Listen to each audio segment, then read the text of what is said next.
प्रश्न संख्या 3 क्या है बच्चों?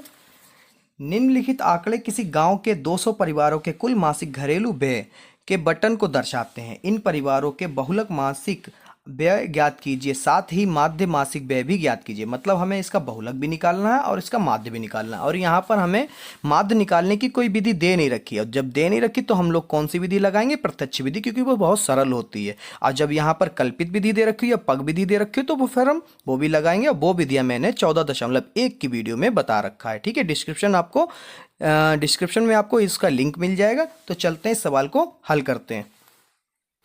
तो इस सवाल में मैं यहीं पे बता देता हूँ आपको। ठीक है, दूसरी सारणी बनाने में समय लगेगा तो इसी में बना देता हूँ और इसको आगे बढ़ा लूँगा जब तक प्रत्यक्ष विधि लगाऊंगा। ठीक है, तो सवाल ये व्यय मतलब आपको दे रखा है वर्ग अंतराल। जब आप करेंगे इसको कॉपी पे तो आप लिखेंगे वर्ग अंतराल। ठीक है, इसकी जगह पे अब परिवारों की संख्या यानी बारंबारता, यानी ये आपको क्या दे रखा है? एफ। ठीक है, तो अधिकतम, सबसे अधिकतम क्या है बच्चों? देखिए जरा, सबसे अधिकतम आपका है 40। क्या है बच्चों? 40। यानी क्या हो गया ये हमारा F1। और उसके नीचे क्या होता है? F2। और उसके ऊपर क्या होता है बच्चों? F0। और F1 के सामने क्या होता है? बहुलक वर्ग। ये क्या है? बहुलक वर्ग। तो चलिए इसको लिखते हैं, और जब माध्य निकालेंगे तो इसको बड़ा कर लेंगे। ठीक है, तो यहाँ पे नीचे लिख लेते हैं बच्चों। हम लोग क्या लिखेंगे? जैसे लिख रहे हैं बिल्कुल वैसे लिखिएगा, नंबर 1 भी नहीं काट पाएगा एग्जामिनर। ठीक है, बहुलक वर्ग बराबर 1500 से 2000। ठीक है, उसके बाद में बच्चों हमारा जो L रहेगा, यानी L का मतलब मैंने बता दिया निम्न सीमा। निम्न सीमा क्या? इनमें से सबसे छोटा 1500। निम्न सीमा हमेशा पहले ही दे रखी होगी आपको। और आपका जो है H मैंने बता दिया अधिकतम सीमा में से निम्न सीमा को घटा दीजिए। 2000 में से 1500 जाएंगे, कितना बचेगा बच्चों? 500। यानी H हमारा 500 हो गया। उसके बाद में बच्चों यहाँ पर हमारा आएगा F1। तो F1 कितना है बच्चों? हमारा 40। फिर F2 कितना है बच्चों? उसके नीचे वाला 33। और F0 कितना है बच्चों? 24। ठीक है, इतनी ही चीज़ें चाहिए होती हैं। अब यहाँ पे क्या करेंगे? बहुलक का फार्मूला यहाँ पे लगा लेंगे। तो बहुलक बराबर होता है आपका L प्लस F1 घटाना F0। देखिए याद होते चले जाएंगे ये फार्मूले सारे के सारे। 2F1 minus F0 minus F2। ठीक है, और गुणे में क्या होगा बच्चों? H। तो चलिए बच्चों इधर से मान रखते हैं। तो हमारा L कितना है बच्चों? 1500।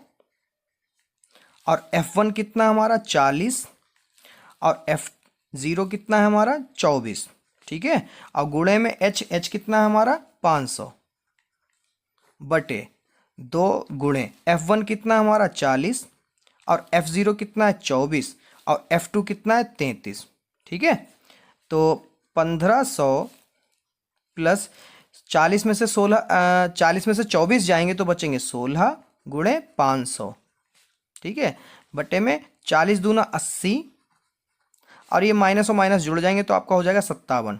ठीक है, तो यहाँ पर 1500 प्लस 16 पंजे 80, और पीछे के 2 जीरो इसी में जोड़ दीजिए। ठीक है, और 80 में 57 जाएगा तो आपका बचेगा बच्चों 23। कितना बचेगा? 23। तो यहाँ पर जब आप इसका भाग कराओगे तो आपका आ जाएगा 347.82। ठीक है, ये ध्यान रखिएगा बच्चों, ये हम पहले से करा के रखते हैं। अगर आपको कोई परेशानी होती है करने में तो आप इसको सीख लीजिए। ठीक है, तो 1500, हालांकि परेशानी होगी नहीं क्योंकि आप लोग हाई स्कूल में हैं और ये बहुत फास्ट हो गए होंगे आप इसमें। और आपकी 1500 में इतना जोड़ोगे तो आपका आ जाएगा 1847.42। तो ये आपका बहुलक हो गया। ठीक है, अब प्रत्यक्ष विधि द्वारा करेंगे तो इसमें लिख भी लेते हैं बच्चों। और उसको कैसे लिखेंगे? यहाँ पर लिख के बताना भी पड़ता है। जब बहुलक आपका निकल जाए पेज पर तो आप लिखेंगे प्रत्यक्ष विधि द्वारा माध्य। अब फार्मूला क्या होता है? सिग्मा Fx बटे सिग्मा F।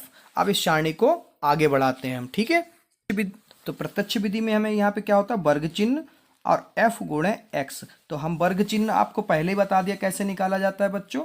वर्ग चिन्ह होता है इनके बीच का अंतर। 1500 से 1000 निकाले, कितना बचेगा बच्चों? 500। तो यहाँ पे लिखेंगे 500 और फिर उसी में 500 हर बार जोड़ते रहेंगे तो आपका हो जाएगा अगली बार में। तो वर्ग चिन्ह निकालने के लिए मैंने पिछली वीडियो में फार्मूला बताया है। वो वर्ग चिन्ह का क्या होता है? वर्ग चिन्ह x बराबर होता है आपकी निम्न सीमा, माफ करिए ऊपर सीमा, ठीक है, यानी अधिकतम सीमा प्लस निम्न सीमा, निम्न सीमा और उसका आधा बटे में 2। तो ऊपर सीमा क्या है आपकी 1500 प्लस 1000 बटे में 2, तो आपका हो जाएगा 2500 बटे 2।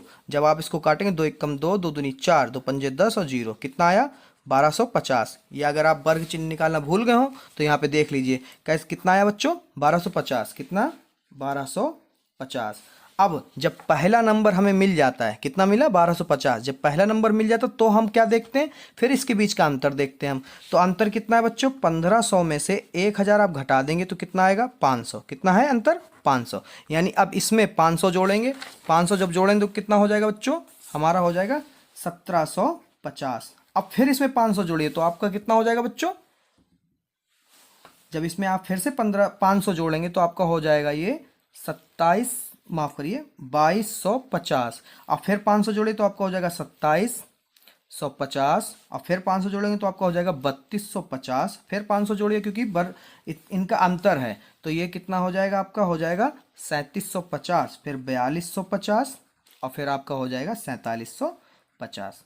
ठीक है, इसकी और इसकी गुणा करानी, क्योंकि एफ एक्स लिखा है तो इसकी गुणा हम पहले से करा के रखे हैं तो हम लिख देते हैं। आपको अगर नहीं आती तो आप लोग सीख लीजिए, नॉर्मली डबल डिजिट के मल्टीप्लाई होगी। ठीक है, तो बच्चों इनकी गुणा जो है बहुत बड़ी आ रही है, घबराने की कोई बात नहीं है, आ रही है तो आने दीजिए। ठीक है, तो यहाँ पर जो है प्रत्यक्ष विधि के लिए हमें सिग्मा एफ एक्स चाहिए होता है। सिग्मा एफ एक्स आपका आ रहा है 5,32,500। ठीक है मैं, और आपका सिग्मा यहाँ पे लिख लीजिए, और ये आपका जो है टोटल आएगा आपका 200 दे ही रखा है।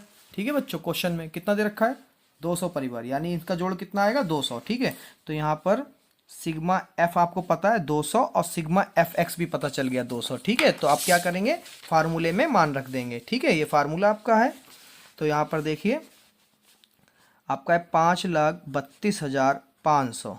ठीक है, बटे 200, और इसको कट कर दिए, जो 0 से 0 कट गया, 0 से 0 कट गया। फिर आप जो है इसको कट करिए, 2 दूनी 4 बचा 1 हो गया 13, 2 छंग 12 बचा 1 हो गया 12, फिर 2 छंग 12, फिर आपका 2 दूनी 4 बचा 1 शेषफल, दशमलव लगाए 0 हो जाएगा, 2 पंजे 10। तो आपका क्या आई माध्य 2662.5। तो ये प्रत्यक्ष विधि द्वारा इसका माध्य है 200 परिवारों का। ठीक है बच्चों।